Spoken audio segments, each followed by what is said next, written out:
보시겠습니다. 누가복음 8장 26절에서 39절입니다. 제 성경이 신약성경 104쪽입니다. 누가복음 8장 26절에서 39절 말씀 한 절씩 저와 여러분이 교독하시고 마지막 절은 함께 읽겠습니다. 그들이 갈릴리 맞은편 거라사인의 땅에 이르러 예수께서 육지에 내리시매 그 도시 사람으로서 귀신 들린 자 하나가 예수를 만나니 그 사람은 오래 옷을 입지 아니하며 집에 거하지도 아니하고 무덤 사이에 거하는 자라. 예수를 보고 부르짖으며 그 앞에 엎드려 큰 소리로 불러 이르되 지극히 높으신 하나님의 아들 예수여, 당신이 나와 무슨 상관이 있나이까? 당신께 구하노니 나를 괴롭게 하지 마옵소서 하니, 이는 예수께서 이미 더러운 귀신을 나와사 그 사람에게서 나와 쫓았습니다. 귀신이 가끔 그 사람을 붙잡으므로 그를 쇠사슬과 고랑을 내려 지켰으되 그 맨 것을 끊고 귀신에게 올려 방으로 나갔더라. 예수께서 그 이름이 무엇이냐 물으신즉 이르되 군대라 하니, 이는 많은 귀신이 들렸습니다. 무전으로 들어가라 하지 마시기를 당부하더니 마침 그곳에 많은 돼지떼가 산에서 먹고 있는지라 귀신들이 그 돼지에게로 들어가게 허락하심을 간구하니 이에 허락하시니, 귀신들이 그 사람에게서 나와 돼지에게로 들어가니 그때가 비탈로 내리다가 호수에 들어가 물싸마더니 치던 자들이 그 이루어진 일을 보고 도망하여 성내와 마을에 알리니, 사람들이 그 이루어진 일을 보러 나와서 예수께 이르러 귀신 나간 사람이 옷을 입고 정신이 온전하여 예수에 같이 앉아 있는 것을 보고 두려워하거늘 귀신 들렸던 자가 어떻게 구원받았는지를 본 자들이 그들에게 이르되 거라사인의 땅 근방 모든 백성이 크게 두려워하여 예수께 떠나가시기를 구하더라. 예수께서 배에 올라 돌아가실세 귀신 나간 사람이 함께 구하였으나 예수께서 그를 함께 있기를 구하였으나 예수께서 그를 보내시며 이르시되, 함께 읽겠습니다. 집으로 돌아가 하나님이 내게 어떻게 큰 일을 행하셨는지를 말하라 하시니, 그가 가서 예수께서 자기에게 어떻게 큰 일을 행하셨는지를 온 성내에 전파하니라. 아멘. 지난 한 주 여러분들이 주일 말씀을 묵상하셨을 텐데 그냥 답이 나오시죠? 오늘 이제 말씀 기도 제목이 하나님이 내게 하신 일을 말하라 라는 이 제목입니다. 전도하라는 거죠. 하나님이 구원받은 이 귀신 들린 사람에게 전도하라고 말씀을 하신 겁니다. 오늘 그 말씀을 붙잡고 우리가 말씀 나누고 기도 제목 이렇게 서로 나누면 좋을 것 같습니다. 오늘은 한 간증을 먼저 우리가 듣고 말씀을 이렇게 계속 진행을 하겠습니다. CBS 간증 프로젝트가 있습니다. 어메이징 그레이스라는 프로인데 이 프로하고 새롭게 하소서라는 이 프로에 출연했던 춘천 한마음교회 한신영 집사님이 계십니다.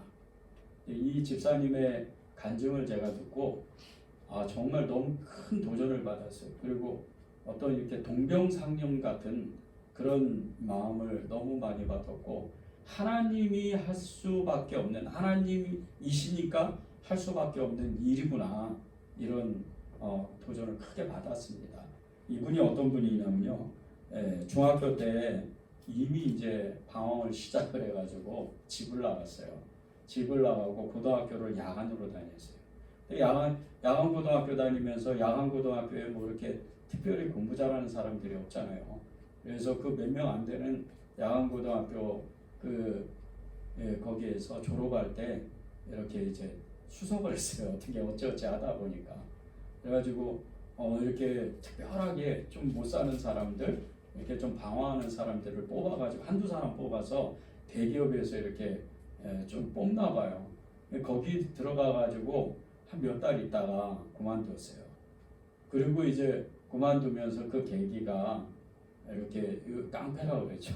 조폭을 만난 거예요. 이 조폭을 만나가지고 이 조폭이 얼마나 자기 마음에 들었는지 그 남자를 4년 동안 쫓아다니다가 연애하고 결혼을 한 거예요. 그러고 나서 이분이 무엇을 했냐면요. 이제 자기가 할 게 없으니까 술집을 해야 되겠다. 그리고 자기 남편 그 아는 사람들 지인들 통해 가지고 강남에다가 이렇게 술집을 하나를 차렸어요. 근데 이 술집이 엄청나게 잘 되는 거예요. 돈을 수억을 벌었어요. 그냥 단시간 내에. 근데 이 술집이 어떤 술집이냐면요. 뭐 저와 여러분은 뭐 도저히 갈 수도 없고 또 가지도 않고 그런데 보통 사람들도 세상 사람들도 가지 않는 그런 술집이에요. 템프로라는 이런 살롱인데 이 템프로라는 술집은 이 대한민국의 상위 10%만 가는 이런 술집이에요. 그래서 하룻밤 술값이 수천만 원이나 되는 이런 술집입니다. 그러다 보니까 진짜 대한민국에서 제일 잘 사는 사람들이 술을 먹으러 오는 거예요. 그러니 얼마나 잘 되겠어요. 거기에서 일하는 여자 종업원들도 한 달에 수천만 원씩 번답니다. 그런데 이분이 이렇게 한 달이 가고 1년이 가고 몇 년이 지나가니까 이게 이제 돈은 많이 버는데 마음에 행복이 없는 거예요. 마음에 계속 평안함이 없는 거예요. 이제 마음이 너무 우울하고 쓸쓸해져서 어느 날 갑자기 이렇게 이제 자기 친구에게 이야기를 하고 친구랑 같이 정신병원을 갔어요.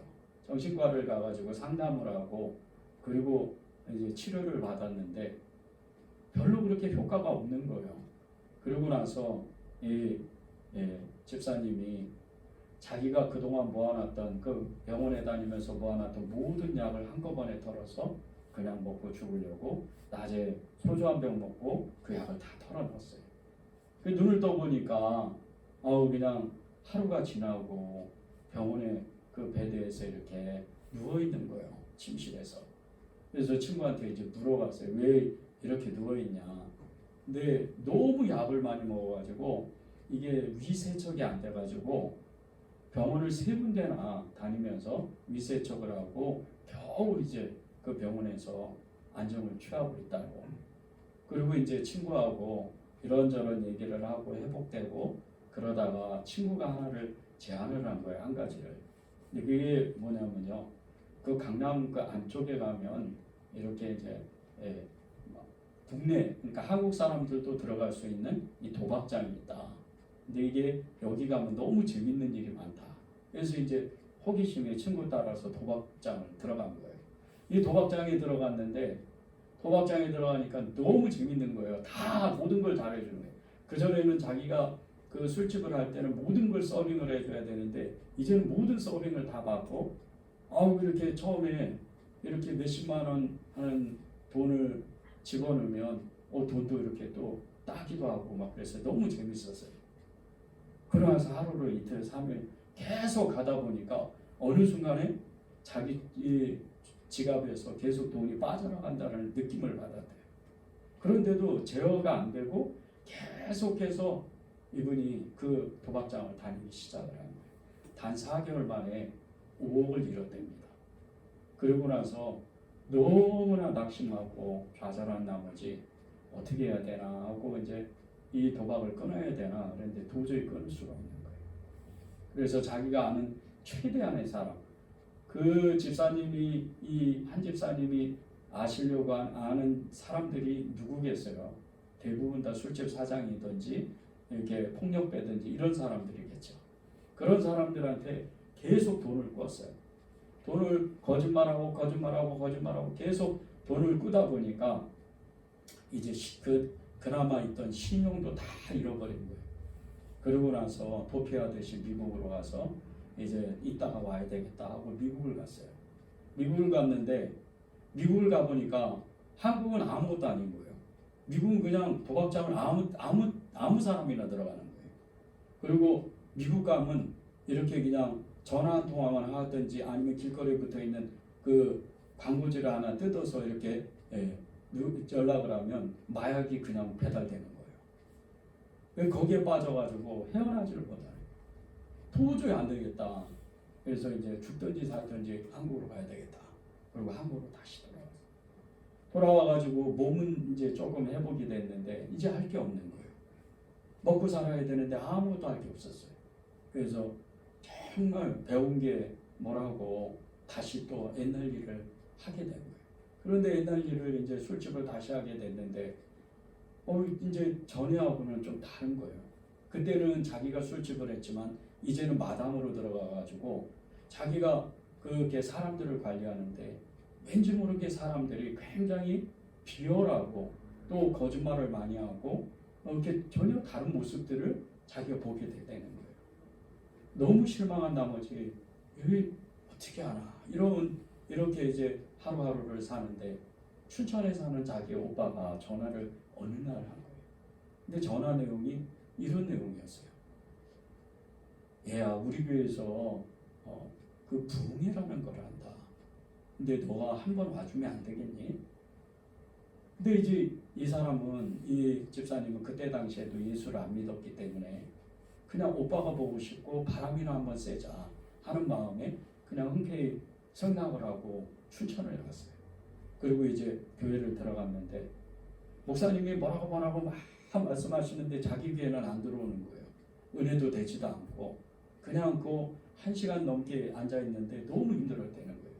그런데 자기 마음에 한 가지 이렇게 정말 이렇게 하나 새겨지고 정말 마음이 찔렸던 것이, 목사님은 안 보이고 목사님 뒤에 강단에 이 벽에 붙어 있는 천국과 지옥이라는 그 단어가 너무 자기 마음에 강하게 새겨졌다는 거예요. 그리고 이제 서울로 돌아와가지고 다시 이제 일상을 살아가는데 그것이 잊혀지지가 않는 거예요. 하루 이틀 3일. 그래서 다시 오빠에게 전화를 하고 이제 춘천을 갔어요. 그리고 이제 오빠하고 얘기하면서, 오빠가 그때 춘천에는 학원들이 많습니다. 이 이게 학교가 많아서 그래서 학원을 하고 있었는데 그 학원에서 그럼 일하면 안 되겠느냐. 그래서 그러면 일을 해라. 그리고 몇 달 여기서 살다 가라. 그리고 이제 그 마음에 이제 그럼 월급을 얼마나 정할 거냐. 그렇게 이제 월급을 정하게 됐는데 그 오빠가 한 150만 원 정도 주면 안 되겠느냐 이러니까 이 집사님 마음에 너무 기가 막힌 거예요. 자기 생각에는 이 150만 원은 그냥 양주 한 병 값인 거예요. 그러니까 아무것도 아닌 거죠. 네. 그런데 그런 마음이 들었지만 이 집사님이 그래, 한번 마음을 이렇게 정화하는 마음으로 교회를 다녀보자. 그리고 그 이제 술집을 그만두고 오빠 그 학원에 가서 일을 하면서 교회를 다니기 시작을 했어요. 처음에는 하나님 말씀이 뭔지도 모르고 너무 힘들었고 어려웠는데 이제 한 주 가고 몇 달이 지나고 1년이 지나고 쭉 시간이 지나가는데 자기 귀에 복음이 들려지기 시작하는 거예요. 예수 그리스도의 십자가, 그 복음의 십자가가 들려지고 예수님이 나의 죄를 위해서 죽으시고 부활하셨다는 것을 알게 됐어요. 그리고 부활의 그 신앙을 정확하게 자기가 고백하게 된 거예요. 그리고 나서 이 집사님이 이제 정말 말할 수 없는 하나님의 은혜를 받아서 복음을 전하기 시작을 한 거예요. 엄청난 역사가 일어났습니다. 이분은, 이 한 집사님은 어딜 가나 자기는 술집 마담이었습니다. 이 얘기를 한다는 거예요. 그리고 복음을 전하면 그 어떠한 사람이건 다 마음의 문이 열려서 예수 그리스도를 영접한다는 거예요. 이제 제가 이 집사님의 이 간증을 들으면서 너무 마음에 감동이 됐던 것이, 꼭 저의 처지, 꼭 저가 예수님을 처음 만났을 때 그 모습이었구나, 이런 마음이 너무 많이 들었어요.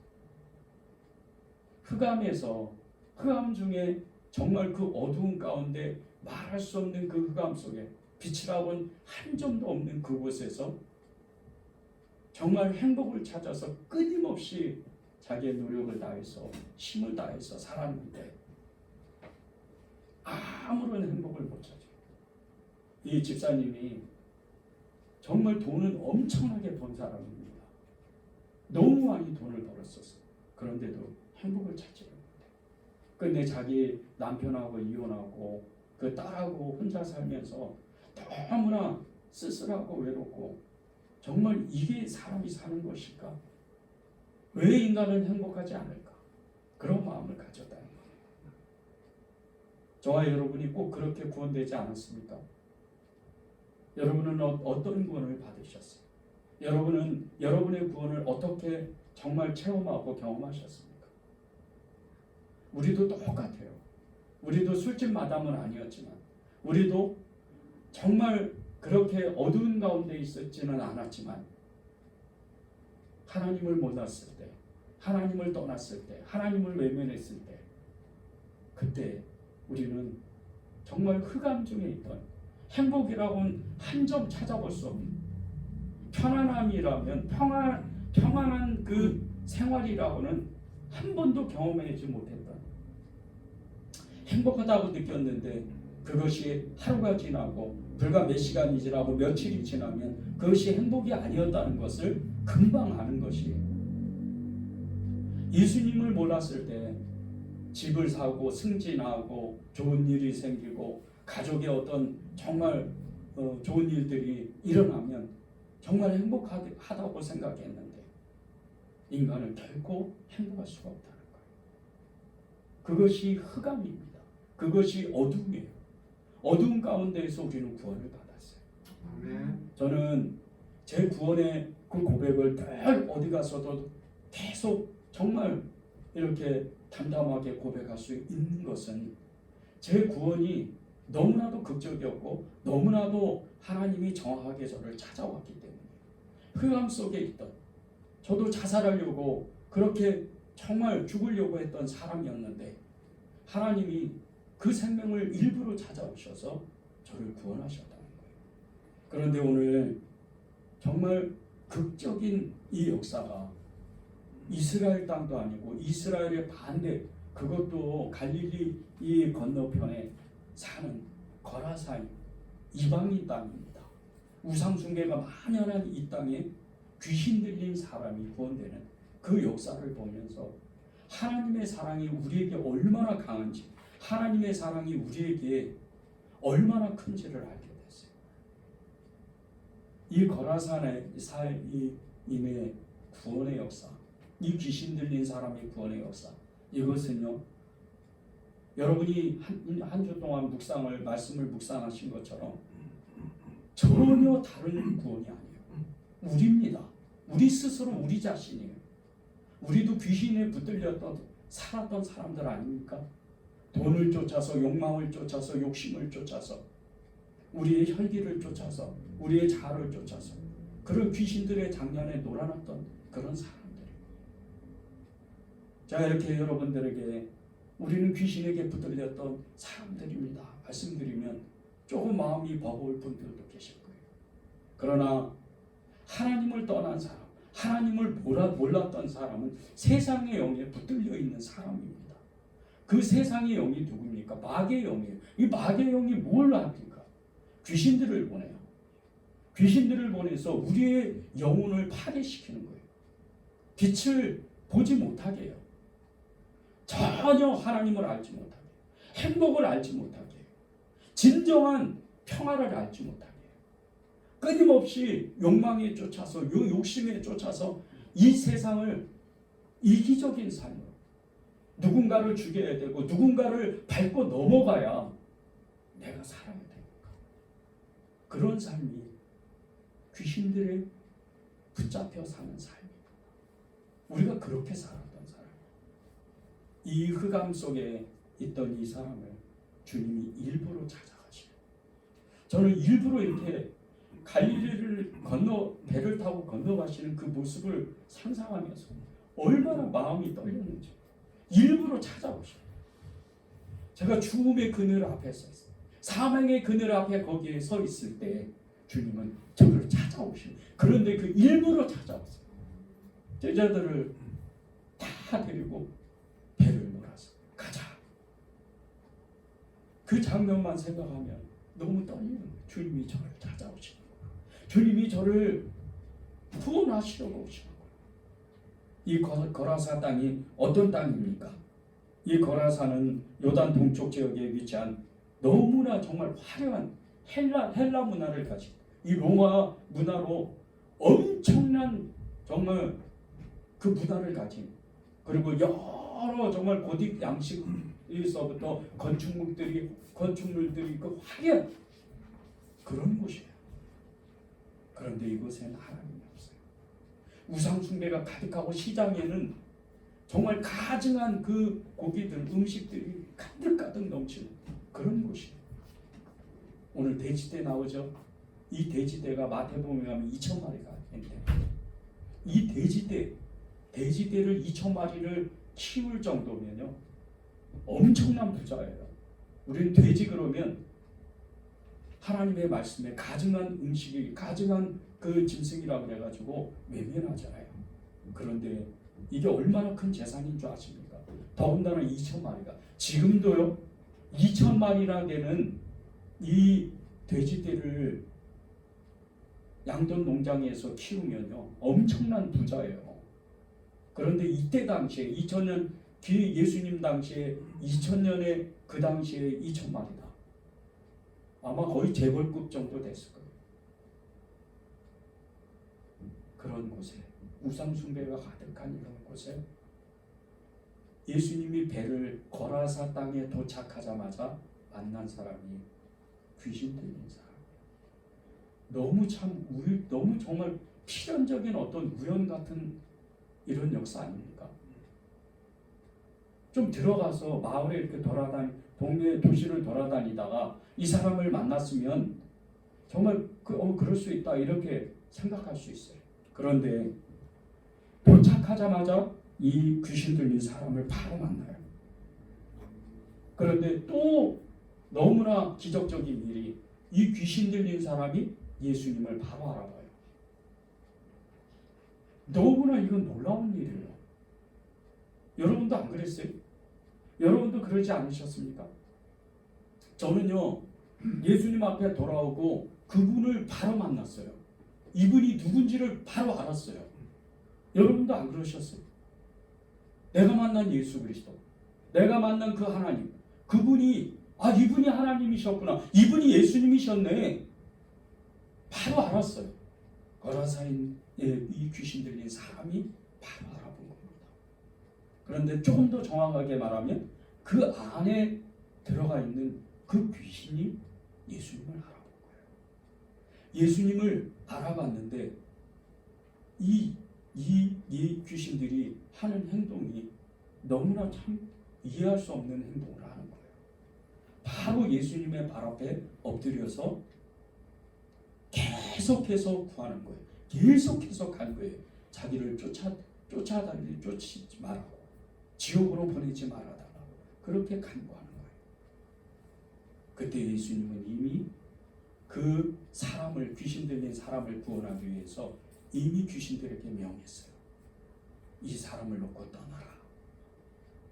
그리고 이 군대 귀신 들린 이 사람이 구원되는 거예요. 여러분이 왜 이 구원의 감격을 우리가 계속해서 고백하고, 왜 이 구원의 감격을 왜 계속해서 하나님 앞에 고백해야 되는 줄 아십니까? 예수님이 여러분에게 구원을 계속 확인하려고 하시려는 것은 이 세상이 너무 크기 때문이에요. 지금 이 거라사 땅이요, 하나님이 역사할 수 없는 그런 땅이에요. 하나님이 일부러 찾아가셨지만 아무도 예수를 안 믿었어요.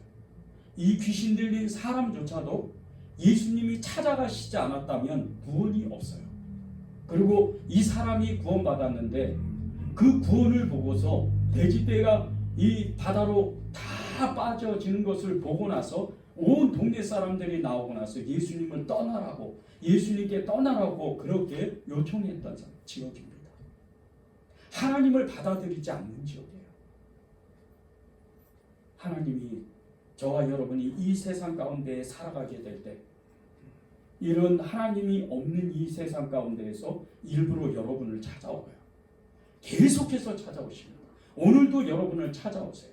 아멘. 찾아오시면서 이 순간에도 계속해서 나는 너를 사랑한다, 나는 너를 구원하고 싶다, 나는 너와 함께하고 싶다 계속 말씀하시는 거예요. 그럴 때 이 귀신 들린 사람이 했던 행동대로 우리가 예수님 앞에 바로 엎드려야 돼요.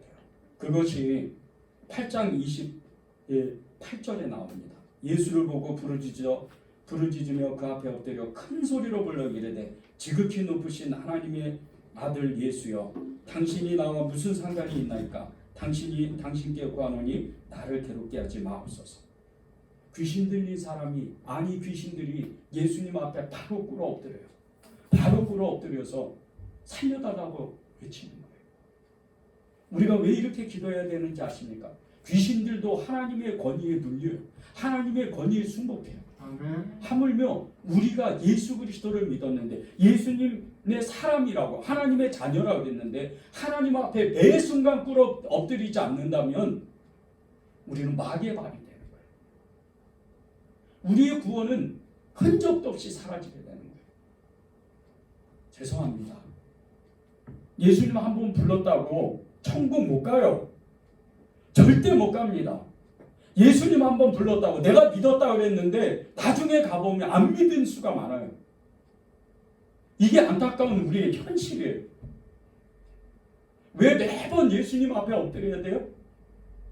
우리의 구원이 계속해서 고백하는 것은 그 구원이 예수님으로 말미암아 이루어지기 때문이에요. 아멘. 그래서 우리가 그 엎드리는 거예요. 아멘.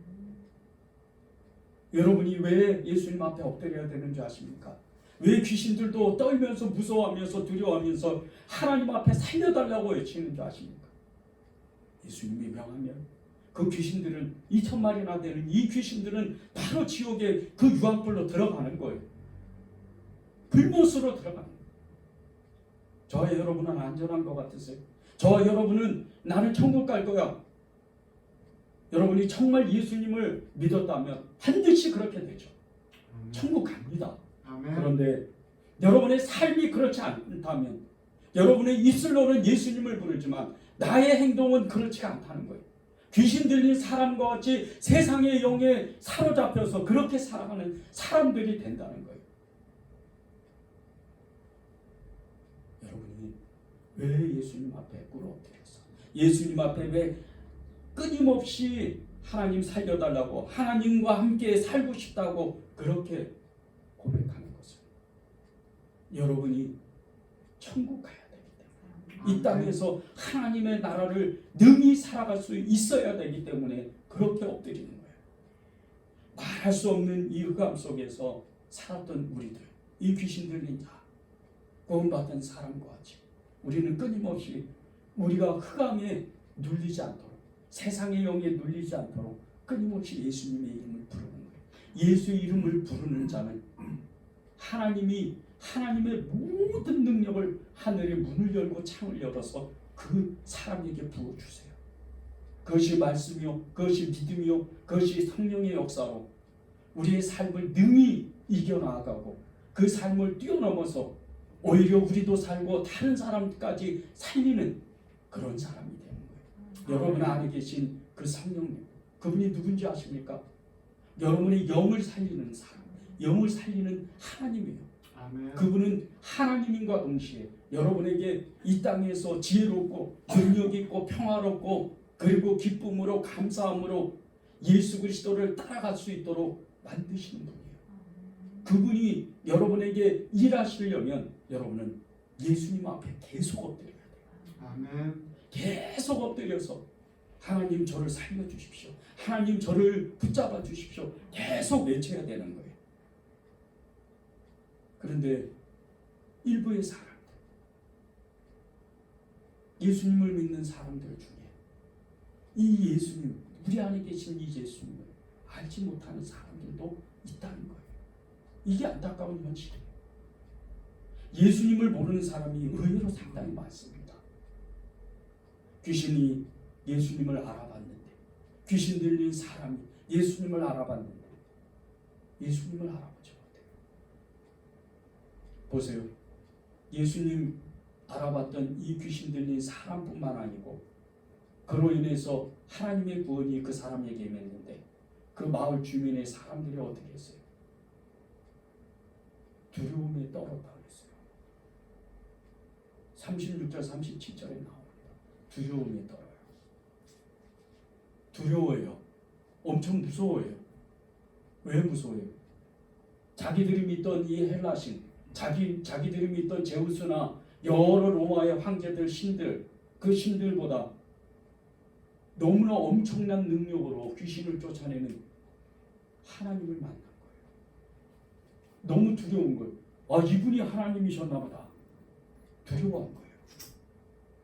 그런데 우리는 그 두려움을 두려워하지 못하고 하나님 앞에 나오지 못해요. 하나님을 알지를 못하는 거예요.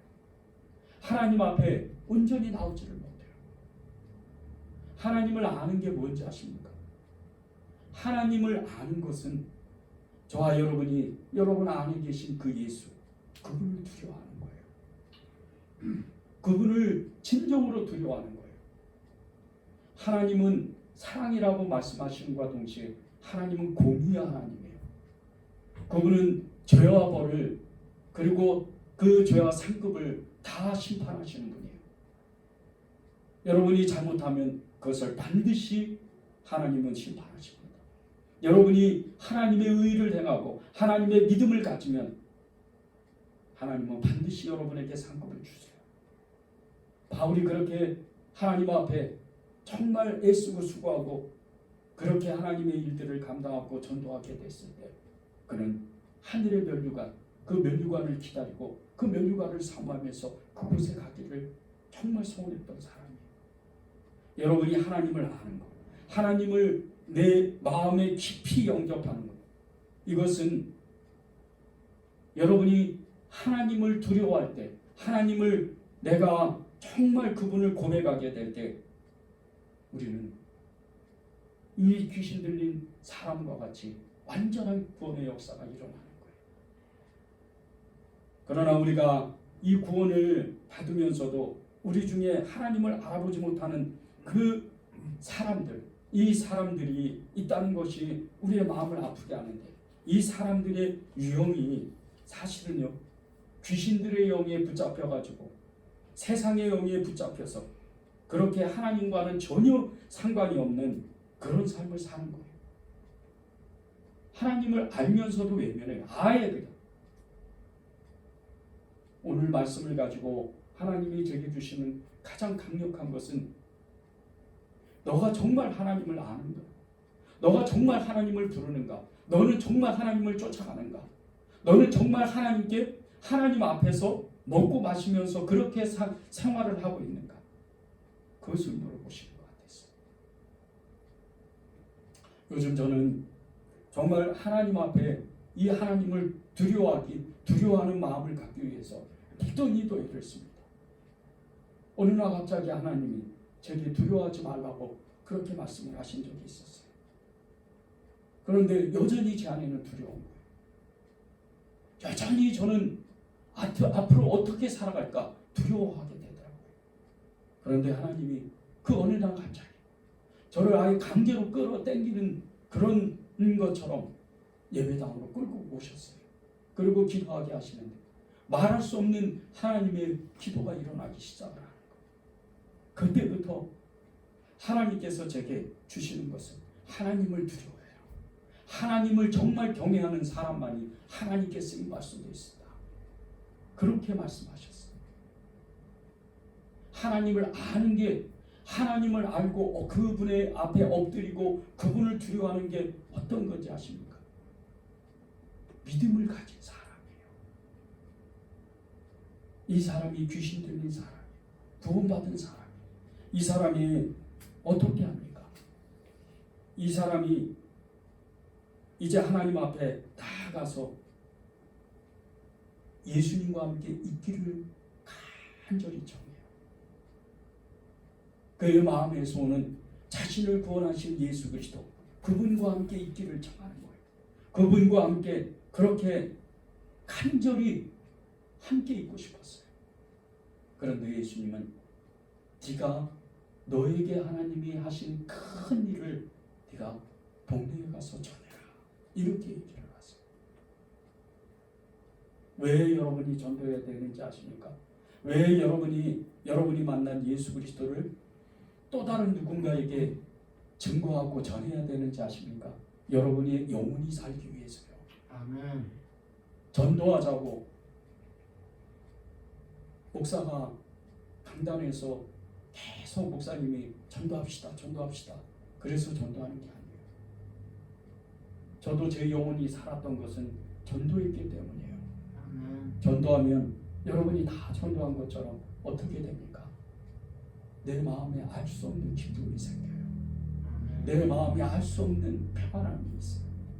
그래서 전도하는 거예요.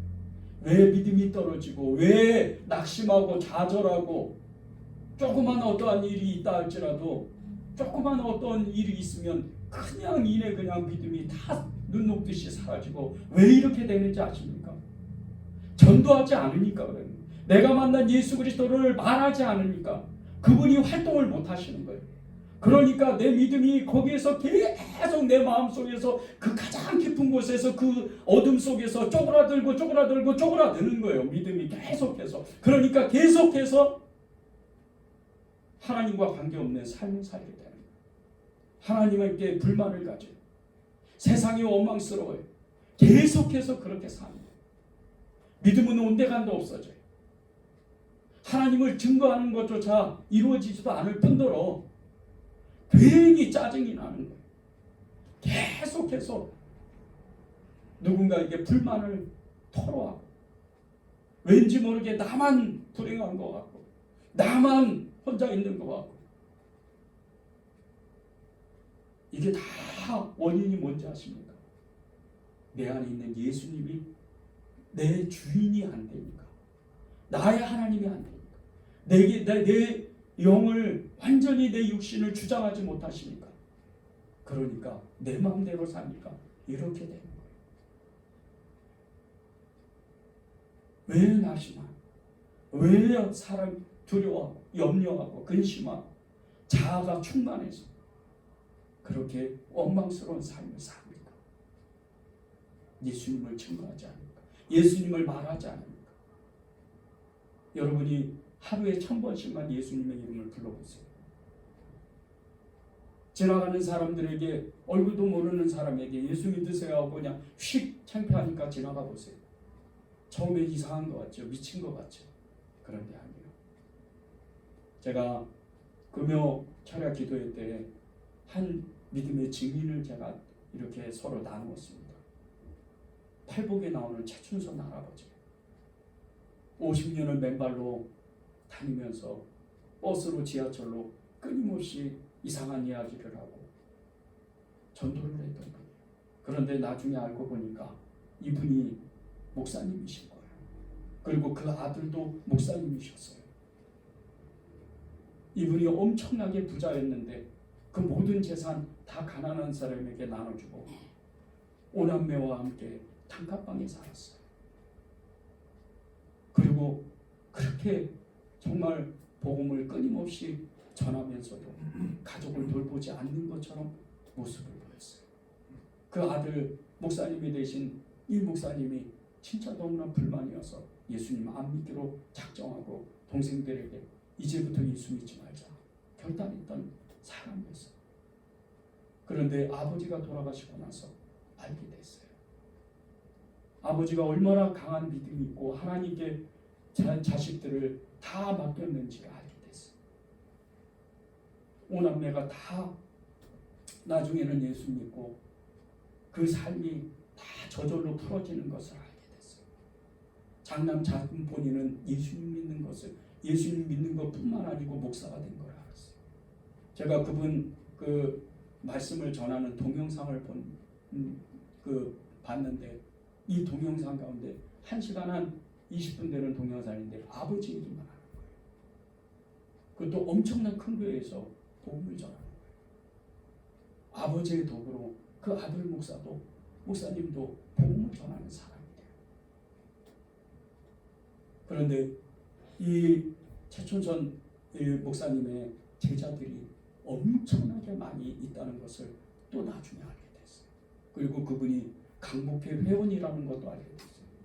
그분이 지금 소천하셔서 어디에 계시는지 아십니까? 대전 현충원 순국무역 제2무역에 있어요. 제가 어제 한번 가보려고 합니다. 이런 분이구나. 그런데 이분의 그 2004년도에 인터넷 매체로 나온 이분의 영상 때문에, 이 팔복 영상 때문에 수많은 믿음을 잃어버렸던 사람들, 거의 수만 명이 된답니다. 이런 사람들이 믿음을 회복하고 하나님께 돌아왔어요. 어떤 분은 정말 인천에 어느 기도원에 유명한 목사님이 계세요. 그 목사님을 존경하는데 자신은 진짜 존경하는 분이 팔복에 나오는 최춘선 할아버지라고.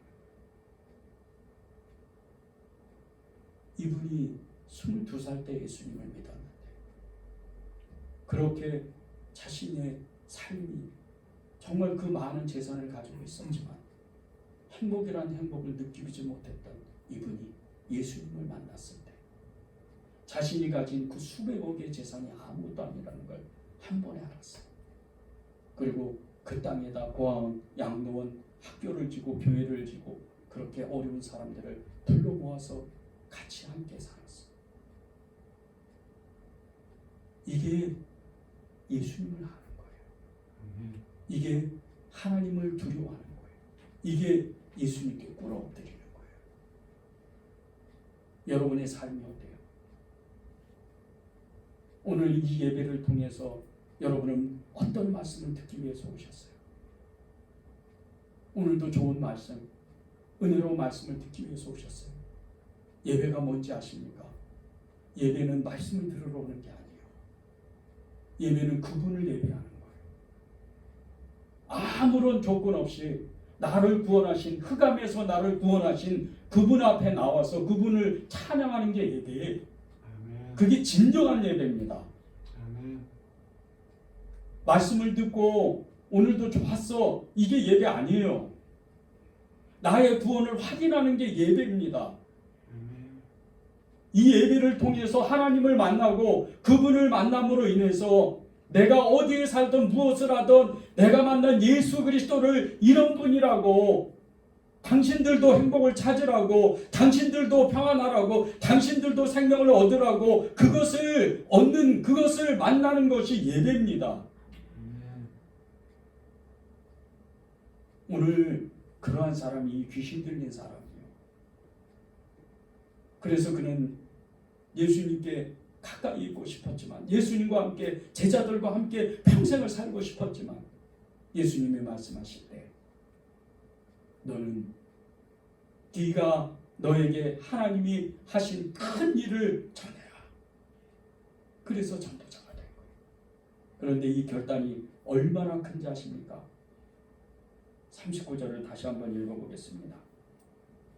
집으로 돌아가 하나님이 내게 어떻게 큰 일을 행하셨는지를 말하라 하시니 그가 와서 예수께서 자기에게 어떻게 큰 일을 행하셨는지를 온 성내에 전파하니라. 아멘. 온 성내에 전파하니라. 그런데 이 결단이 무엇인지 아십니까? 지금 이 거라사 땅은 하나님이 없는 땅이에요. 하나님을 믿는 사람이 아예 없어요.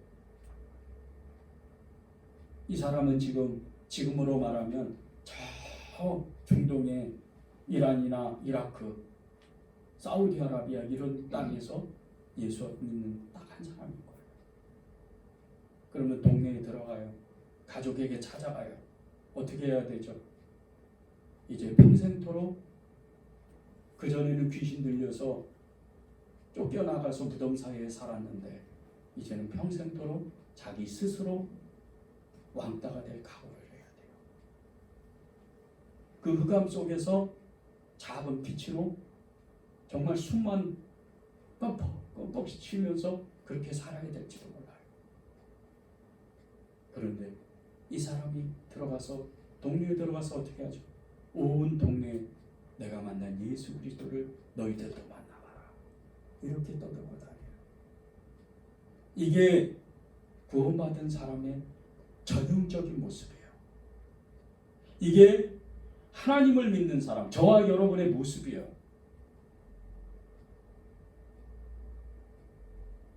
목회자가 가족 얘기를 하면 안 된다고 목회자들끼리 서로 이야기를 합니다. 설교 시간에 목회자가 가족 얘기를 하면 안 됩니다. 그런데 오늘은 하나님이 주신 마음이 있어서 좀 나누고 싶어요. 저 뒤에 저희 아들 중학교 1학년입니다.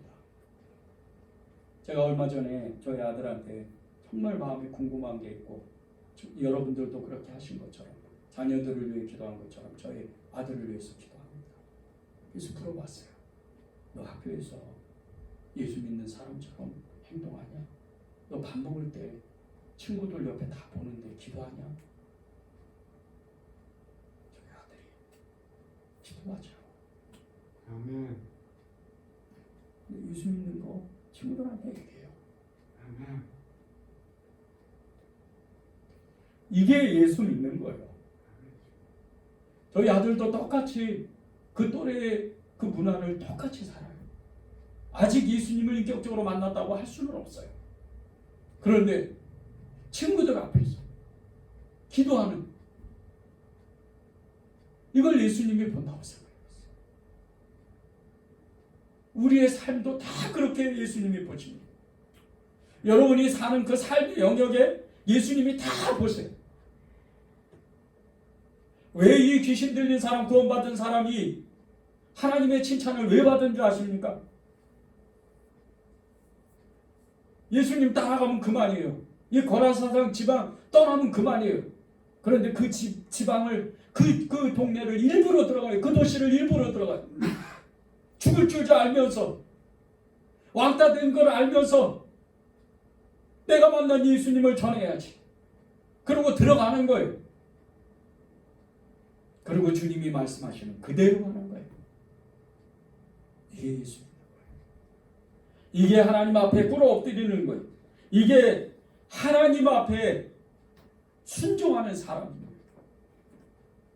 하나님은 이 한 사람을 구원하기 위해서 일부러 배를 타시고 제자들과 함께 그 바다를 건너가셨어요. 예수님이 이 갈릴리 주변의 유대 지방을 떠나서 이방 지역에 이방 선교죠. 이방 선교를 갔던 것이 이 거라사 지방에 갔던 마태복음에는 가다라 지방이라고 나옵니다. 그런데 이 지방에 들어갔던 것은 이방 선교의 그 문을 여는 첫 번째 하나님의 사역이에요. 왜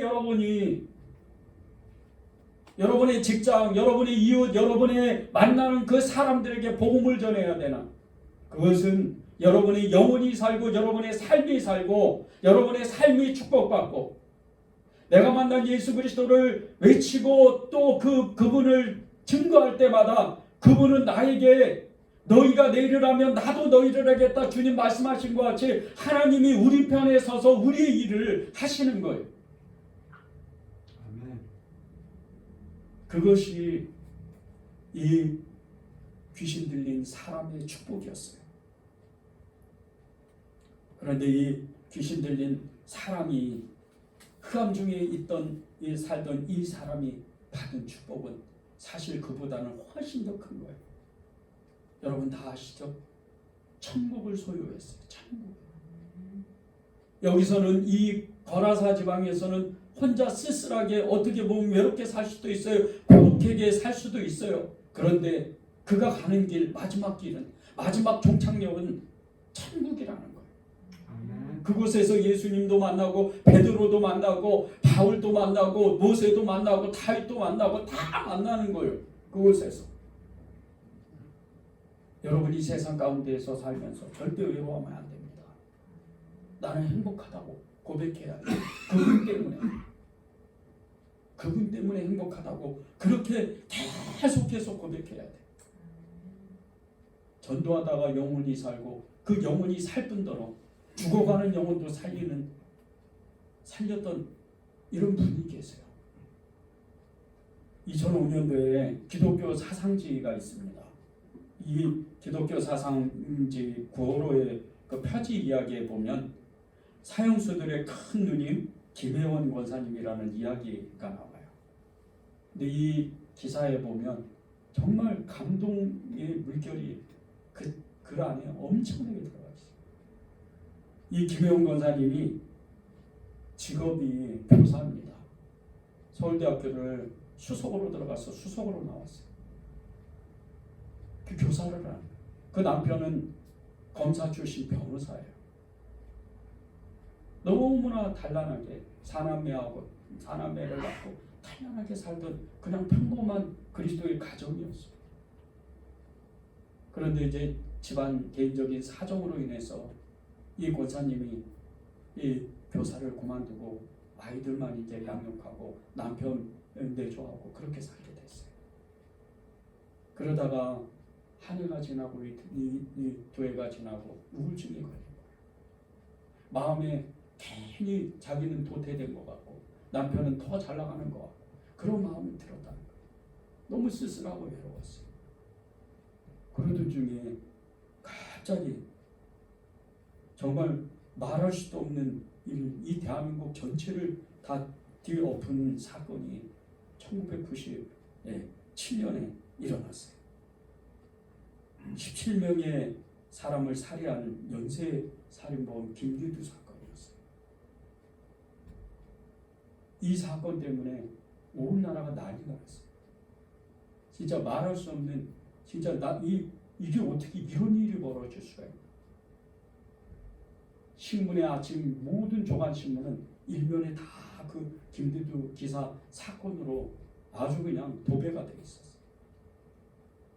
근데 이제 아침밥을 먹다가 이제 남편이 변호사니까 그것도 검사 출신 변호사니까 이런 얘기를 하다가 이제 이런 나쁜 놈이 있나 그러면서 이제 이런 저런 얘기를 하다가 그 김기두하고 자기 남편이 고향이 같다는 걸 알게 됐어요. 그러면서 이제 막 다툼이 일어난 거예요. 아니 이제 당신이 그 김기두하고 같은 고향인데 나는 창피해서 이제 당연히 그 시댁이 어디냐고 물어보면 내가 어디 가서 이런 얘기를 하냐 이렇게 이제 얘기하다가 남편의 그 정말 짜증 섞인 그 툭 건넨 그 한마디에 이 권사님이 엄청난 사역이 일어나게 됐어요. 이 남편이 하도 귀찮아가지고 이 권사님에게 이렇게 얘기를 한 거예요. 아 그러니 당신이 그 김대도 전도하면 되잖아. 그리고 휙 나가버린 거예요. 근데 이 남편이 이야기한 이 이야기가 자기 마음에서 떠나지를 않는 거예요. 마음은 쓸쓸하고 외롭고 그런 가운데 하나님을 믿었다고 그랬는데 너무나 자기 마음이 정말 혼자인 것 같은 마음이 들었는데 누군가를 전도해야 되겠다. 이런 마음을 가졌을 때 그것도 극악한 사형수에게 전도를 해야 되겠다. 결단하게 된 거예요. 그때 마침 교회에서는 권사님이 다니시는 교회에서는 전도 축제가 열렸어요. 그런데 그 전도 축제에서 정말 그 목사님이 정말 그냥 이렇게 대중적으로 얘기한 거잖아요. 그 말 한마디가 또 이 권사님을 정말 결단하게 만들었어요. 이 목사님이 이렇게 전한 거예요. 아무런 희망도 없는 한 생명에게 희망을 줄 수 있다면 그보다 값진 생명은 없을 겁니다. 이 말을 듣고 권사님이 아예 작정을 했어요. 그리고 이제 며칠 기도를 하게 됐어요. 어떻게 전도해야 되나, 만나러 가야 되나, 이 사람에게 어떤 방법으로 전도를 해야 되나. 근데 기도하다가 편지를 써야 되겠다. 이 마음을 가지고 편지를 썼어요. 8일 만에 답장이 왔는데 그때부터 이 김대도와 이제 만나게 됐어요. 그리고 한 1년 이렇게 지나서 복음을 전했는데 예수님을 이 김대도가 정확하게 영접을 했어요. 그리고 그 교도소 안에 수백 명의 사람을 사형당하기까지 전도했어요. 마지막 사형당하는 그 길에 이 권사님에게 글을 한 가지 남겼어요. 이렇게 이제 글을 남겼어요. 권사님, 출소자들에게 갱생의 길을 열어주십시오. 이 말 한마디에 이분이 30년을 넘게 이제 특별히 출소자들이 아닌 죄소자들이 아닌 사형수들만 전도하게 시작한 거예요. 그 사역이 30년을 했습니다. 그런데 그 수많은 사람들을 만났는데 2000년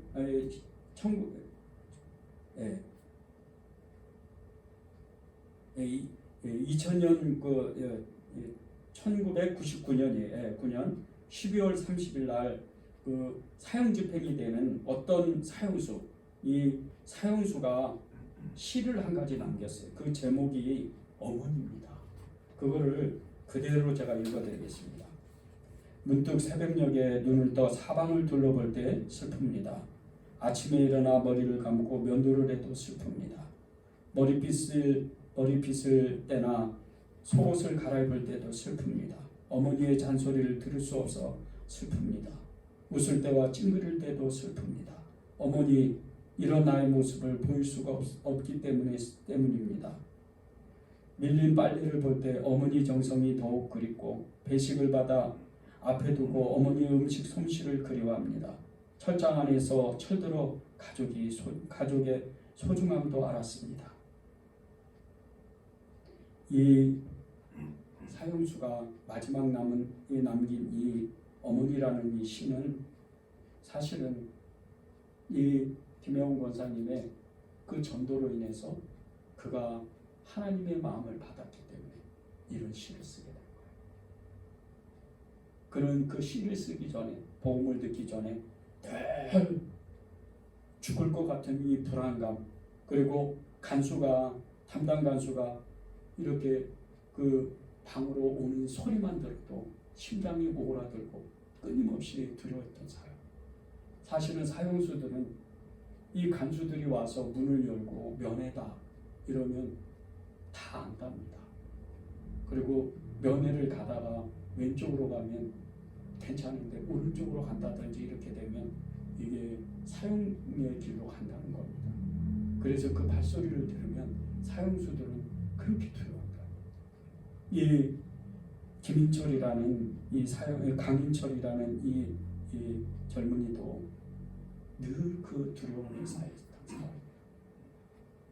늘 어둠이 깔려있고 흑암에 그 마음에 다 눌렸던 사람인데 이 사람을 이 김혜원 권사님이 복음을 전했을 때 그가 이제 정말 한글도 몰랐는데 권사님을 통해서 한글도 배우고 성경도 읽고 찬송도 부르고 그리고 시도 쓰고 하나님을 믿는 성도가 된 거예요.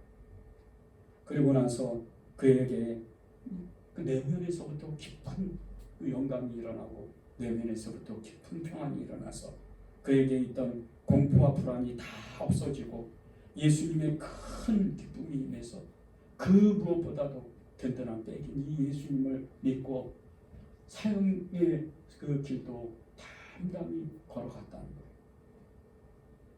예수님을 믿는 사람, 흑암에 묻혀있는 사람, 이 흑암에 묻혀있는 사람을 저와 여러분을 구원하신 예수 그리스도, 귀신 들린 사람을 그 흑암 속에서 일부러 찾아가서 구원하신 예수님, 그분을 우리는 고백해야 돼요. 그분 앞에 엎드리고 그분을 두려워하고 그분을 인정하고 고백하고 그분을 전할 때 여러분이 또 다른 누군가를 살리는 거예요. 여러분의 삶은 평화로워지고 기뻐지고 감사한 삶이 끊임없이 일어나는 거예요. 마지막으로 아가서 2장 10절 13절을 우리가 읽고 기도하는 시간을 갖겠습니다. 나의 사랑하는 자가 내게 말하여 이르기를 나의 사랑 내 어여쁜 자여 일어나서 함께 가자.